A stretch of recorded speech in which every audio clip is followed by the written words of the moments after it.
Maryland basketball has all the pieces to win a national championship.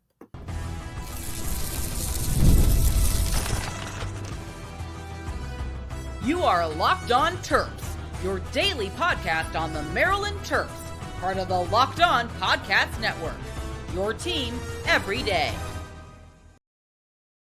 What's up, everyone? I'm Tre Moore, host of Locked On Terps, part of the Locked On Podcast Network, your team every day. So thank you for making us part of your day. And I'm also doing work at Inside Black and Gold. So make sure you guys head over to insideblackandgold.net for all your latest Terps news.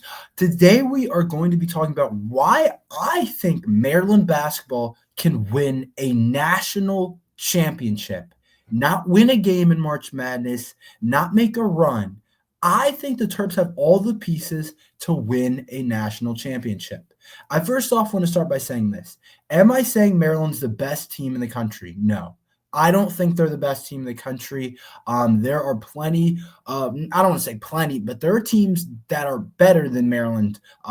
Teams like Auburn, a team like Duke, a team like Houston, a team like Florida, Tennessee, Alabama, I would all argue are probably better than where Maryland is in terms of their overall talent and their team and what they have. And obviously, I think this Maryland team's really talented, but I don't want to start off by saying this. I'm not saying Maryland's the best team in the country.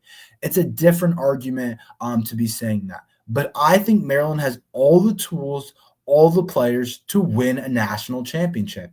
And it might sound like a crazy kind of take, and it might sound kind of interesting, but when we really dive into things, when I really think about it, I think Maryland has the tools to make a run in March. Obviously, there's still plenty of time to go, and a big part of this ending the season is going to be kind of our record, obviously, how we finish up Big Ten play, and that's going to be a real big part of this. Can Maryland make a big run in March? Forget a national championship. Can Maryland make a big run in March? A big part of it is going to be how Maryland finishes up the season. Can we stay top 3, top 4 in the Big Ten? Give us a position to get maybe a 5 seed, a 4, maybe a 6 seed, somewhere in there that it really allows us to be able to make a run in the tournament. And to me, I think Maryland has a really good shot at finishing the year at a really high level. I think there's plenty of winnable games on the schedule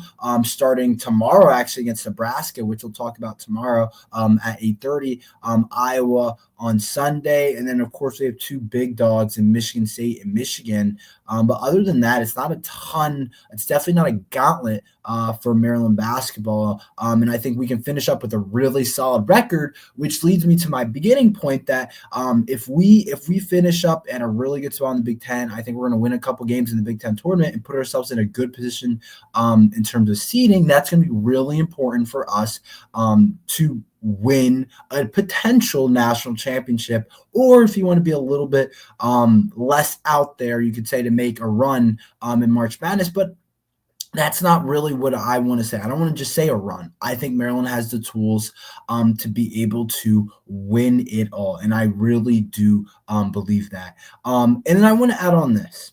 You guys have to remember, this isn't college football. College football, there's only about, I would say, every year. With the expanded playoff, it expands a little bit, but it's really only, 7, 8 teams that can really win it all. Like college football, I would have said, okay, Alabama probably could have won it all last year. I would say Georgia before the season could have won it all. I would have said Ohio State could have won it all. I would have said maybe Penn State. Some teams like those teams, plus a couple more, you would say could really win it all. College basketball, there are so many good teams, and there are so many opportunities for teams to really get in pretty far in the dance. And if you hit your stride at the right time, we've seen it. There are plenty of teams that you would think wouldn't be able to make a run in the dance that make it. Teams way less talented than Maryland have made it pretty dang far in the tournament. And that's where my belief comes in that I really think that this Maryland team has enough pieces to win a national championship.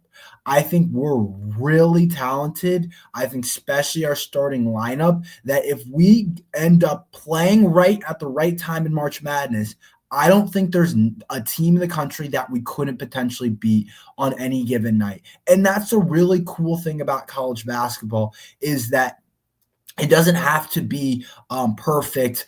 College football, there's like a real like physical difference between players. But if you shoot the ball well one night and one team doesn't, you easily can win it. But I'm not saying Maryland can just luck their way there. I think Maryland has enough pieces, and I think they've shown that we have really everything you need to win in March Madness. I think one thing that I've seen a lot of teams that are really good win later on in March is they have balance. A lot of teams in today's day, like think about UConn the last 2 years, winning 2 national championships. Those teams have been really balanced. Like they've had good bigs, like Klingon obviously last year, and then they had good guard play, like Castle. Like they've had balance. They've had good players at different spots, and that's exactly what Maryland basketball has. We have the thing where if we need our guards to play really well, we have Gillespie and Rodney Rice, who are really high-level players. If we need our bigs to go off and put up 20 each, Julian Reese and Derek Queen have done that. We have this balance on our team where it's like there's 5 guys that legitimately anyone in the starting lineup can go for 20 any single night, which is really tough to guard against if you're another team. And I think when you look at March Madness, you need to have a bunch of guys that can play at a high level, because you don't know who's going to be on, you don't know who's going to be off. And I think when teams look to play a team like Maryland, that's scary when you realize that really anyone in their starting lineup can go off. And I think that can be huge in terms of making a national championship and making a potential run for the Terps. And then when you also look at some of the Ken Palm stuff, which a lot of people think are really important, and think that it's a big part of kind of where you put where kind of the March Madness metrics lies. Like there's a bunch of Ken Palm stuff. It's like this week you need a team that's going to make a national championship or win a national championship has to be top 20 in offensive and defensive rating or something like that. And when you look at Ken Palm, Maryland's a team, one of the few teams actually in the country that is top 20 in both offensive, top 25 in both offensive and defensive efficiency. When you look at where their rating is, Maryland in terms of offensive efficiency is 20th in the nation. Defensive efficiency, they're 21st in the nation. One of the few teams that are able to do that. And when you look at some of the top teams in the country, a lot of those teams aren't that. Like look at Tennessee, for example. They're number 1 in defensive rating, but they're 39th in offensive rating. St. John's, a team that's been really hot. On Ken Palm, they have them as the 84th offensive rated team, but they played really well defensively, and they're number 2 defensively in the country. And you have a Maryland team that can do both. That's a top 20 offensive team and a top 21 defensive rated team. And when you put that together, that's really scary in March. When you play a team that can win different ways, that's both offensive and defensively highly rated, that's a really scary team. And to me, that's a team that could potentially win it all. When you look at those two headings and you say, those are two teams that, or those are two categories that if you're top 20 in, then you have a really good chance at winning on later on in March and going into the tournament. And I really think it can allow you to beat anybody. And you guys might say this is crazy, but I really believe that Maryland is one of the teams in the country that can win a national championship. I'm not saying they are. March Madness is insane. You can't really even – it's really tough to say this team's going to win it. But I'm just saying they're one of the teams that has the pieces to be able to do it. And then I think you also see a lot of times in March Madness, sometimes you got to have a player that just goes for 30. And Maryland has that, I think, and a guy that can make a huge tournament run in Derek Queen. Sometimes you just need a guy that can go crazy. I talk about balance. Balance is important, but sometimes you're in a tournament, you're going to need a guy that has a performance or two that is just special. And to me, that's Derek Queen. We saw him drop 29 a couple nights ago. We've seen him come up big in a lot of big moments this year. He's been, I think, up and down as of late a little bit more, and I think we've been more balanced. But I think earlier on in the season, a lot of it fell on him overall.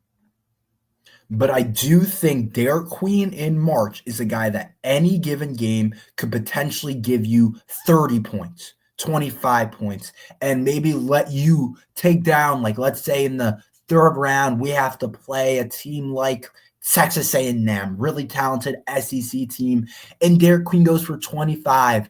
And we have other guys can do that as well. But I think when you look at it, we have balance. We have a guy that is really scary that can go off. And then when you look at the actual ratings on KenPom, we're a top 21, both offensive and defensive rated team, which I think puts you in a really good spot to be able to win games. And I really think that Maryland can win it all. One of the teams that can win it all. I think there are teams that are really good, but they don't have enough to win it all, or they're not good enough defensively, or they're not talented enough offensively. I think Maryland, lucky enough, is talented on both sides of the ball and good enough. I don't think we're a top 5 team in the country on either side, but I think we're top 20-ish, like the KenPom says, where that they have enough to be able to do it both ways. And I think that could allow them to make a deep run in March. And then once you're making a deep run in March, you never know what can happen. I'm getting excited for the tournament. It's really not that far away. February, I don't know about you guys, but February is going really quick. And so we're kind of getting there. So I'll be really interested to see what happens. We'll talk a little bit about the Maryland football freshmen. I want to do an exercise where I have to say one freshman who I think will make the biggest waves in College Park this year. I only get one, so we'll talk about that next. After the holiday hustle, there's nothing like giving your home a little TLC. I always find that decluttering and refreshing my space helps me get back into a routine. Whether you're tidying up, clearing out, or just want to give your space a new look to start the year, WayFair has everything you need, all within your budget. I'm currently looking for furniture, and there's a huge selection, and it makes it easy to find pieces that fit my style and budget. My favorite part, the free and hassle-free delivery, even for the larger items. WayFair's site was so easy to navigate, and I found everything I needed in no time. There's something for every style and every home, no matter your space or budget. WayFair makes it easier to tackle New Year's home goals with endless inspiration for every space. And what is your decor style? What did you pick these items for? What did you like about them? You can do that all on WayFair. So give your home a refresh it needs with WayFair. Head to wayfair.com right now. That's WayFair.com. WayFair, every style, every home.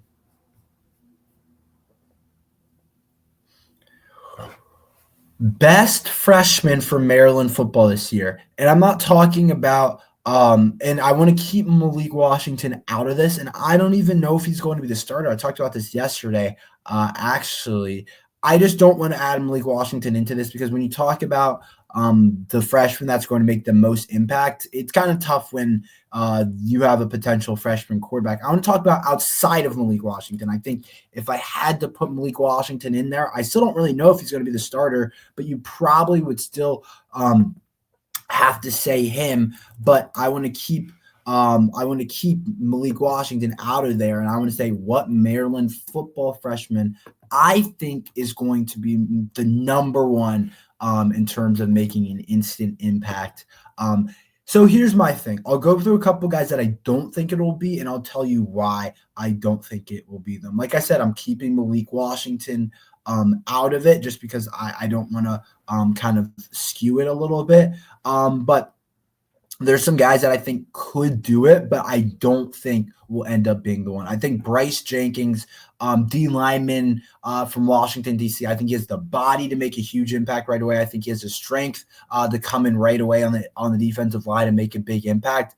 But I don't think he'll make quite the impact of the guy that I have in mind. I think this kid's going to be really big for us up front for Maryland football. But I do think that it takes time a little bit to adjust on the inside part of the defensive line.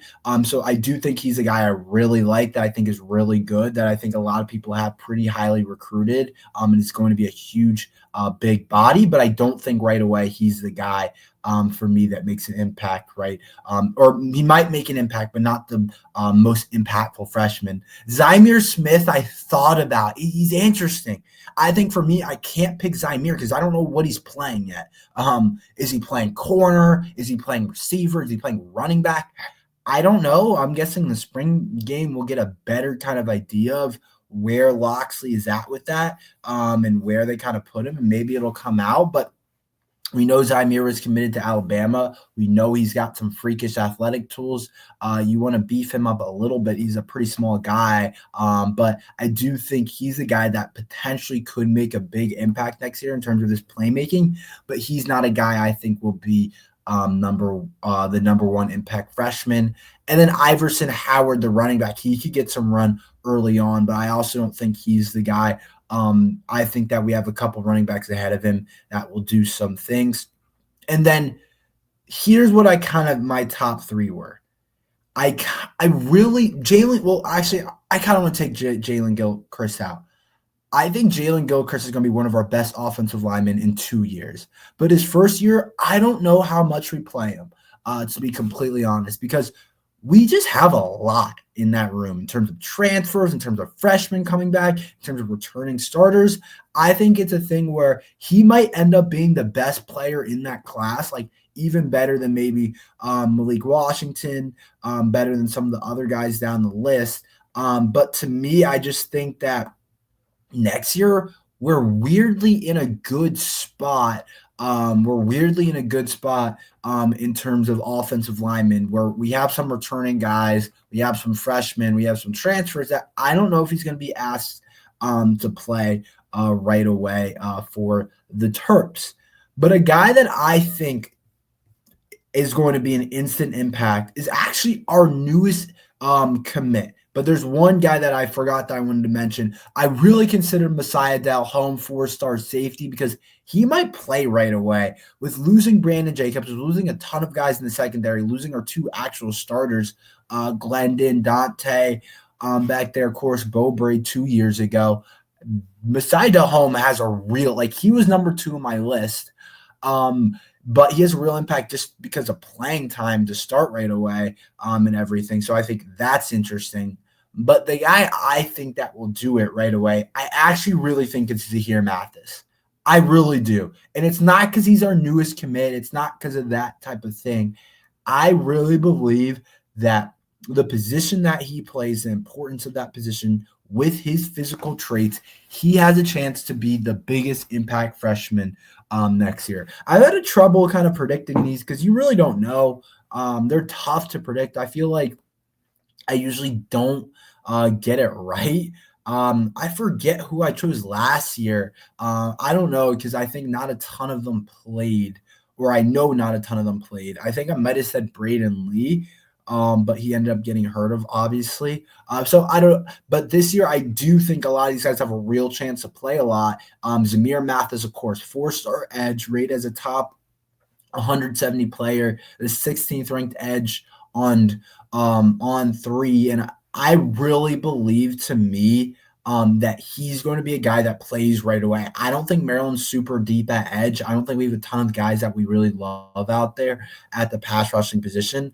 And I think Zakir's a guy that could do some good things, as well as transfer D.D. Holmes really early for the Terps, because one thing is he has the traits and the size, and once we goes through, he's not going to be there early. He just committed. He's still going through high school and everything. But once he gets there, He's going to really, I think, impress with some of his physical attributes, his length. He's really a freak, and I think that's the guy we need on the edge. And it might not look perfect early, but I think there's going to be a couple of different plays that he makes throughout the season for us to go like, wow, that's a guy that has a chance to be really good.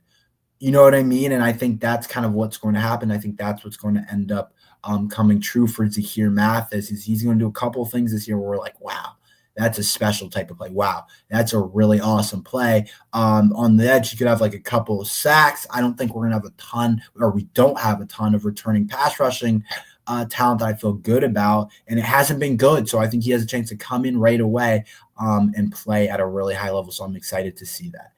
I want to take a second and talk about Selton Miguel.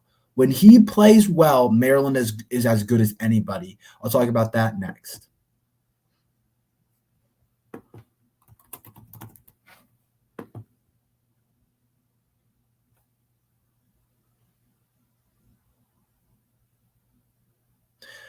So I want to talk about Selton Miguel. Maryland basketball really needs this guy. And to me, when he plays well, this team is as good as as good as anybody in the Big Ten, I'll say. I won't say anybody in the country, but anybody in the Big Ten. He's been a starter the entire year, and when you look at his shooting percentages and everything, they're all pretty good. He's shooting 42% from three, which we'll take every day of the week. 68% from the free throw line, definitely want that to get better a little bit. 11.5 points per game. So his statistics are pretty good. But when you look at games where Selton Miguel plays well, Maryland wins. And when he doesn't play well, Maryland loses a lot. And it's not directly correlated, but there are just games where Selton Miguel gives us a good impact. We have really good chance at winning the game. If you just look back at it, Rutgers, he dropped 17 points and we win 90-81. Ohio State, we lose 73-70. He had 7 points. He was 1 of 5 from the 3-point line, 33% from the field. When we beat Indiana, he had 15. When we beat number 17 Illinois, he had 14. When we beat Nebraska, he had 13. Then we took that bad loss in OT to Northwestern. Guess what Selton Miguel did? 0 for 4 from the 3-point line, 4 points. When we beat UCLA, he was in double digits. When we lost a good Oregon team, he only had 9 points. When we smacked Syracuse, an ACC team that we thought would be a little bit better, he had 24. So when you look at some of the games and when you go back and look at when we win versus when we lose, a lot of it comes down to Selton Miguel. And it's not to me saying like he's our best guy or he's our guy. I think he's probably the 5th guy in the starting lineup in terms of kind of how we see in terms of who's the best. But to me, he's still a really good player, but he's been up and down this year, but he's the difference maker. We know kind of what Derek Queen's going to give us. We kind of know for the most part how Julian Reese is going to play. We know Rodney Rice has been arguably our most consistent guy night in and night out in terms of scoring the ball. It feels like every night he has 18, 17, 20. Rodney Rice, when you look at Rodney Rice's recent numbers, we kind of know we have a pretty good idea. Like look at Rodney Rice's last couple games, 19 points, 18 points, 16, 23. We know what we're going to get about from Rodney Rice. Jacoby Gillespie, he's been really good for most of the year. Selton Miguel has been the most inconsistent guy in the starting lineup. Inconsistency is everything. It's so much in basketball. It's so much in any sport you play. How consistent you're going to be, how much we can rely on you is so important. And to me, Selton Miguel is a really good player, and he has a chance to take this Maryland team to the next level. What he did a couple nights ago was huge for us. When he has 17 points against Rutgers and shoots 62% from the 3-point line, we have a really good chance. But when he's only scores 7 in an Ohio State game where we should have easily won, and has 3 turnovers and shoots only 20% from 3, that's a huge difference in us walking out with that game probably pretty easy if he just plays okay. I thought he played bad. If he just played okay, I thought we would have a much better chance to win. To me, he's a huge indicator. And I talked about March Madness earlier, If the Terps want to make a run in March, not saying national championship, just make a run, to me, it's Miguel. He's a guy that he just takes us to the next level when he's playing at a high level. And when he's not, we're just not as good. He brings a ton of energy. He does a ton of stuff for this Maryland team. He can score his own bucket. And when he plays well, this team plays at a different level. So that's kind of where I'm at with it. I really think he brings his team to a new level. I'm curious what you guys think, what player you guys think does that for you. But that's kind of how I see Selton Miguel. That's all we have for today. Thank you for listening to Locked on Terps. Make sure you like and subscribe. We're here every day talking Maryland football and basketball. So thank you guys for listening to Locked on Terps.